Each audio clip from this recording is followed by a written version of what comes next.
When I started school in September of 1870, I quickly befriended an American boy named Michael Carter. Our school, Lincoln Academy, was a sprawling institution with a constantly changing roster of teachers. That fall, a new teacher joined us, a man named Mr. Samuel Peterson. He was a tall, pale figure with a striking black beard and a penchant for storytelling. He taught Latin, a subject most of us found tedious, but Mr. Peterson had a way of bringing it to life by weaving tales of his adventures across the world. One thing about Mr. Peterson that captivated us all was a peculiar gold coin he always carried in his pocket. He claimed to have found it during a trip to Turkey, and one day, he allowed us to examine it. The coin had the image of a regal-looking king on one side, though none of us recognized who it was. On the other side were the initials SP, his own, he said, and the date July 24, 1865. Whether or not he was telling the truth about the coin, it added to his mystique, and we admired him for his unique way of teaching. Instead of endless grammar exercises, he often asked us to craft our own sentences, which made learning feel like a creative game. One afternoon, Mr. Peterson assigned us a challenge, to write Latin sentences using the word asterisk, remember. Asterisk. As he made his rounds to correct our work, I noticed Michael struggling to come up with something. When the bell rang for recess, Michael hastily scribbled something down just as Mr. Peterson reached his desk. I waited outside the classroom, curious about what had transpired. When Michael finally emerged, he looked deep in thought. What happened? Did Mr. Peterson get mad? I asked. No, not exactly, Michael replied hesitantly. I wrote, asterisk a memento putae inter quatua quercus. Asterisk. What does that mean? I asked. That's the strange part, he said. I don't really know. It just popped into my head at the last second.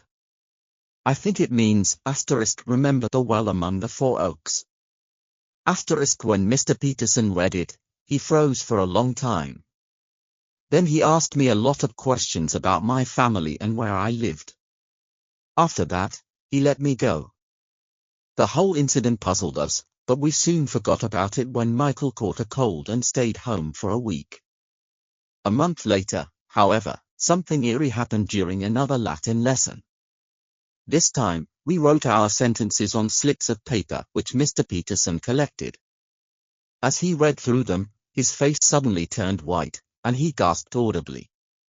Without a word, he grabbed the papers and hurried out of the classroom, leaving us bewildered. Curious, I sneaked a glance at the stack of papers. The top one caught my eye immediately. It was written in red ink, something strictly forbidden at Lincoln Academy. The sentence read, asterisk si tu non veneris ad me, ego veniam ad te. Asterisk. Translated, it meant, asterisk, if you don't come to me, I will come to you. A chill ran down my spine as I turned to my classmates. None of them admitted to writing it, and when we counted the papers, there were 17 slips, one more than the number of students in the class. To this day, I can't explain where the extra paper came from. Stranger still, when I examined it later, the red ink had completely vanished, leaving the paper blank except for the faint fingerprints I had left on it. Mr. Peterson returned to class later that day, visibly shaken. He dismissed us early without an explanation. The following night, another unsettling event occurred. Around midnight, Michael woke me in a panic. Joe, he whispered, shaking me awake. I think someone's outside Mr. Peterson's window. Groggy but alarmed, I followed him to the window.